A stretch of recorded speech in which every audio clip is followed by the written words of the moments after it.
accidentally betul-betul nggak ada niatan atau nggak ada pikiran sama sekali untuk jadi pebisnis. Awalnya bukan pewaris 9 naga ya yang kasih udah gede ya, belajarlah bernegosiasi dengan baik gitu. Menjelaskan sesuatu itu benar-benar harus runut, pelajari profesi kitanya, pelajari iklim bisnisnya, pelajari rutinitas di kantornya. Mungkin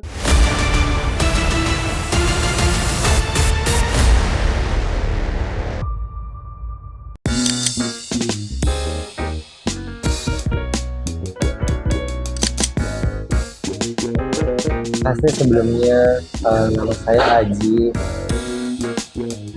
Jadi sekarang itu saya menjalani dua profesi sebetulnya. Profesinya itu sebagai pemilik bisnis. Bisnisnya itu namanya Bina Mutu Bangsa. Nah ini lain di aku nih. Jadi Bina Mutu Bangsa itu sebenarnya lembaga pendidikan dan pelatihan. Bidangnya hospitality sebenarnya, core-nya. Lembaga kursus biasa. Cuman kita punya memang program B2B, pelatihan itu tailor-made. Tergantung dari kebutuhan kliennya, cuman tidak merambah ke hard skill yang teknik atau engineering. Irisannya ada, tapi biasanya kalau untuk ke industri hotel atau restoran, atau misalnya sport recreation juga ada itu bagian dari housekeeping. Kalau housekeeping kita punya, tapi housekeeping yang mendekati 5 star. Tailor-made intinya kadang-kadang juga ada training leadership, kadang-kadang ada communication. Nah, jadi kenapa communications juga? Sebenarnya saya itu bisa dibilang kayak praktisi komunikasi iya, kemudian ngajar juga, dosen vokasi di UI, bidangnya komunikasi juga. Majoringnya sebenarnya lebih ke penyiaran multimedia, broadcasting, tapi yang pendekatannya ke digital lah kalau sekarang. Ya sejauh ini profesi saya itu sih Mbak Gita, jadi dua profesi itu masih udah 7-8 tahun ini ya saya jalanin gitu.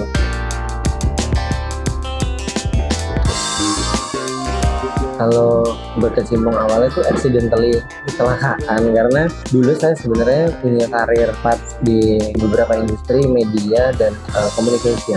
Jadi media dan communications itu lebih ke agensi ya, mungkin punya klien-klien yang suka dibikinin event, suka dibikinin activation dan lain-lain. Nah itu membuat saya punya pengalaman berkomunikasi dengan eksternal di bidang yang mereka mau. Kalau ngomongin event, ngomongin activation itu kan kemauan ya. Nah 10 tahunan lah saya ada di bidang komunikasi. Kemudian setelah lulus S2, ini sebenarnya punya orang tua saya. Nah, dilalah saya tuh anak satu, jadi nggak ada pilihan lain nih buat orang tua saya. Mungkin kalau anaknya 2 atau 3 mungkin bukan saya kali ya, mungkin saya udah dibuang kali ya. Cuman karena sudah waktu itu lulus S2, kok kebetulan langsung kita lakukan regenerasi dari keluarga. Jadi saya pertama kali menjalani itu di 2018 lulus S2 berbarengan tuh dapat tawaran ngajar itu. Jadi accidentally betul-betul nggak ada niatan atau nggak ada pikiran sama sekali untuk jadi pebisnis awalnya. Apalagi jadi dosen, waktu itu usia masih 30 Mbak. Jadi kayak masa iya sih gue bisa jadi dosen di umur sekian gitu ya. Tapi ternyata sampai sejauh ini masih, dan ya mungkin dipantaskan kali ya. Mungkin ya saya percaya jalan yang kita punya itu sebenarnya dipantaskan sama yang di atas sih. Itu awal mula ceritanya di situ. Saya bukan totally perintis, bisa dibilang saya pewaris. Cuman pewaris bukan pewaris 9 naga ya yang kasih udah gede ya. Jadi pewarisnya itu lebih kepada kondisi keluarga yang sudah tidak baik-baik saja ekonominya, orang tua yang sudah pensiun dua-duanya. Jadi niat saya itu sebetulnya hanya untuk membuat orang tua saya itu bisa hidup layak, dan Bina Mutu Bangsa ini tuh jadi legasinya mereka sebenarnya. Jadi sampai saat ini dengan segala macam keadaan itu yang saya jaga adalah marwah keluarga saya, untuk bisa membuat mereka tuh bangga atas brandnya. Gitu sih Mbak, kira orang lebih seperti itulah. Second generation, the one and only. Challenge sih pertama, kita ada di masa dimana ibu itu kan sangat konvensional sekali. Kebetulan sebenarnya awal kalinya itu adalah dengan teman-teman dosen mensertifikasi atau menerbitkan sertifikat secara hard skills yang di kampus nggak dapat. Nah itu awalnya sebenarnya. Nah dalam perjalanannya zaman kan semakin digital. Nah orang-orang tua ini itu tidak terlalu adaptif dengan digital. Jadi sebetulnya ketika dulu kerja, sedikit banyaknya saya tuh udah mulai melakukan secara tidak sadar ya, itu udah mulai melakukan oh ini harus punya website nih, website tuh harus ada SEO-nya nih, ini harus ada sosial medianya nih gitu. Memang dijalani dengan ala kadarnya, tapi adaptivitas itu yang terus saya lakukan zaman dulu. Nah sampai ketika terjun ternyata work, karena begitu saya terjun langsung ternyata banyak lembaga seperti saya ini, yang saya punya ini itu dimiliki oleh para orang tua yang tadi nggak adaptif itu. Kayak misalnya mereka menganggap bahwa website itu investmentnya mahal. Kalau di kita kan kalau bisnis kan mahal itu tidak jadi masalah kalau nilai baliknya berlipat-lipat. Nah kita kan harus tahu strategi itu kan. Nah jadi bisa dibilang semenjak saya turun, saya berani untuk invest asal itu terjangkau gitu ya. Kemudian harus menghitung juga nilai baliknya. Kalau gua ngeluarin 1 juta berarti harus balik 10 juta nih. Nah syukur-syukur 100 juta. Kalau ngeluarin 3 juta begitu terus dapat 30 juta atau mungkin 300 juta. Nah itu yang kemudian mengantarkan BMB ini tidak pernah canvassing, tidak pernah gedor pintu, tidak pernah blast email, malah datangnya dari website semua. Karena strategically dan technically waktu itu saya dibantu sama partner yang mengerti tentang pembuatan website, tapi SEO dan lainnya saya jaga sendiri. Di awal-awal seperti itu. Jadi pewaris yang kere, pewaris yang bukan kere, tapi memang kan peningkatan kita sendiri itu kan cuma kita yang bisa menentukan ya mau sampai titik mana, kita mau dapat berapa sebulan. Itu yang saya target di awal-awal gitu sih Mbak Gita. Jadi sedikit yang saya lakukan di awal-awal tuh niat baiknya adalah untuk menjaga keluarga aja. Alhamdulillah work sih berhasil gitu sih. Oke, pasti. Kalau ngomongin konflik sih, kalau kita sama-sama tahu bahwa bisnis yang akan growth itu pasti akan harus ada konflik. Bisnis yang smooth itu nggak mungkin akan bisa growth. Bahwa kemudian dia stabil itu udah smooth, itu kan berarti sistemnya udah kebentuk ya. Nah, transisi dari generasi boomers ke millennials yang saya sekarang kemudian misalnya menggandeng mahasiswa yang Gen Z, itu aja 3 pandangan generasi yang berbeda. Gimana menyatukannya? Yang Gen Z juga punya idealis, yang milenial juga punya idealis, yang boomers apa lagi? Banyak, prinsipnya banyak. Kayak misalnya orang tua saya, ibu saya itu orang finance. Dia berpikir bahwa nggak perlulah bikin website sama seperti yang lembaga lain. Di saya enggak, aku nggak bisa Bu, harus punya karena zamannya menuntut itu.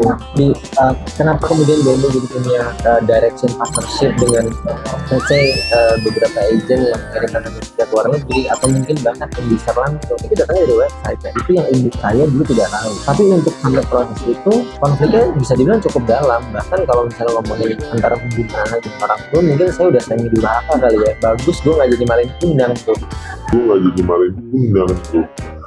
Cuman untuk memberikan pemahaman kepada orang tua yang ibu saya juga bukan orang bodoh, ibu saya juga dosen, ibu saya juga lulusan S2. Daya kritisnya kan masing-masing ya dengan ilmuwan. Ibu yang ngirit banget, saya yang boros banget. Tapi kalau saya boros bisa ngasilin berlipat-lipat, ya ibu di ngiritnya aja gitu. Nah, ngirit dan boros itu kan konfliknya dalam ya. Kayak suami dan istri, istrinya maunya belanja, suaminya maunya itu gak usah belanja mulu deh. Itu kan pasti konflik gitu. Nah, cuman kan menemukan titik temunya supaya goalsnya tercapai asal penyampaian komunikasinya baik, komprehensif, runut dan masuk akal gitu, dan buktinya ada. Saya rasa sih pada akhirnya waktu yang menjawab bahwa yang saya utarakan di zaman dulu di awal-awal membentuk atau bukan untuk meneruskan BMB nggak salah, karena memang implikasinya adalah di tahun pertama kedua saya jalanin kenaikannya 300% Mbak secara omset. Nggak salah dong jadinya tahun keduanya 300% lagi gitu. Jadi memang ternyata jangan cuma berbuat yang ego aja, tapi nggak perlu juga orang tua dikasih tahu data yang ribet-ribet, data yang rigid. Cukup dengan pengalaman yang kita punya, kita sharing, biar minta orang tua untuk kasih aku waktu untuk buktiin bahwa misalnya Q1 ini targetnya sekian, nah itu shift terus Q2 nanti sekian gitu. Jadi dulu lah, udah dari mana kamu, kantor kita rumahan anyway, jadi udah dari mana kamu, nggak mungkin lah bisa dapat kasih 100 juta bulan. Saya bisa gambarin ini dapetnya dari mana aja, kontrak perusahaan berapa, siswa kita berapa gitu.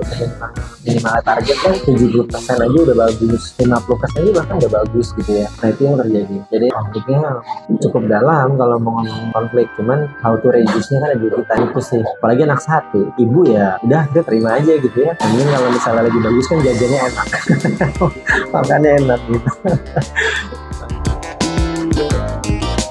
Sebenarnya pada dasarnya di awal itu yang saya mindset kan adalah ini bukan seorang negosiator pada saat berkarir. Jadi otomatis dimana tadi saya cerita saya di agensi handle klien-klien yang besar, saya menang di sisi itu. Karena saya udah pernah beberapa kali melakukan negosiasi Mbak dengan klien yang internasional, bahkan lokal, kelas merah. Jadi seninya tuh udah saya pegang. Kalau Ibu dulu hanya orang finance yang menjaga keuangan kantor, saya orang yang giring money-nya. Gimana caranya titik negosiasi harus ketemu dan harus closing lah kalau bahasa orang sales ya. Dari titik poin mindset itu kan negosiasi, diplomasi, lobby itu kan semuanya ada ilmunya ya yang udah saya pelajari juga kebetulan di kampus gitu. Ya itu yang saya gunakan sih. Kalau bicara tips and tricks sih yang penting nggak bohong kalau misalnya dalam konflik itu kadang-kadang mungkin saya tuh keluar kurang ajarnya. Ya pada akhirnya ya pasti minta maaf. Ibu pun juga pasti akan mengerti.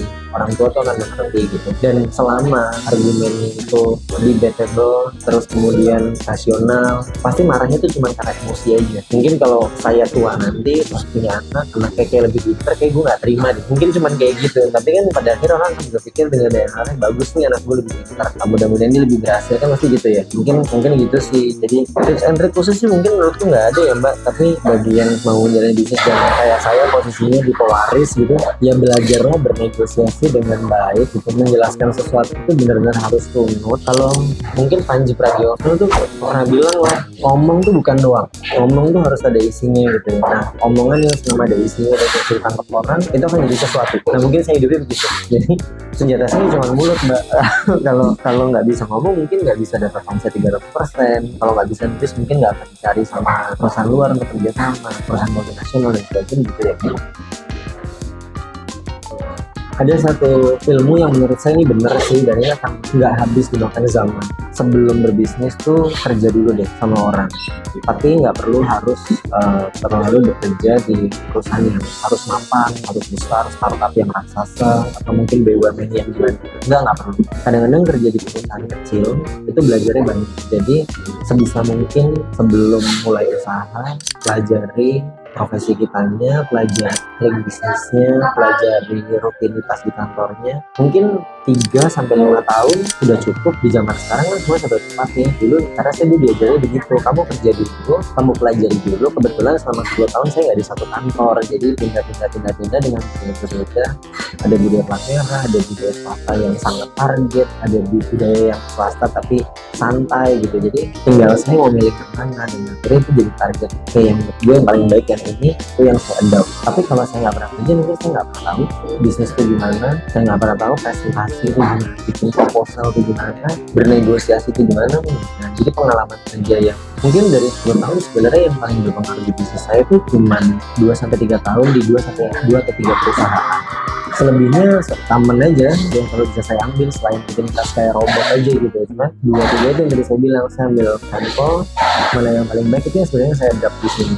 Jadi harus punya pengalaman dulu lah. Kayaknya terlalu risky, terlalu berbahaya kalau misalnya dimulai bisnis hanya karena media sosial. Orang bilang mau ngasilin duit cepat, mungkin bisa dapat duit hari ini, cuman nggak mungkin akan long last. Itu sih yang saya percaya. Jangan sampai dapat duit banyak sekarang tapi nggak punya pengalaman untuk menjaga uang itu atau gimana. Itu sebenarnya ya yang belajar banyak aja yang udah sampai S3, S2, profesor punya bisnis aja bisa jatuh, apalagi nggak punya keilmuan yang cukup baik. Itu menurut saya ya, mau di UMKM yang jualnya sembako, mau di jasa shipping, kurir misalnya, atau di jasa apapun, karena semua bisnis itu bisa dijual, bisa di scale up, bisa ditingkatkan, bisa dibesarkan, tergantung strategi dari foundernya, visi dari foundernya yang menjadi visi bisnisnya. Tapi kan untuk mempunyai visi kan harus punya pengalaman.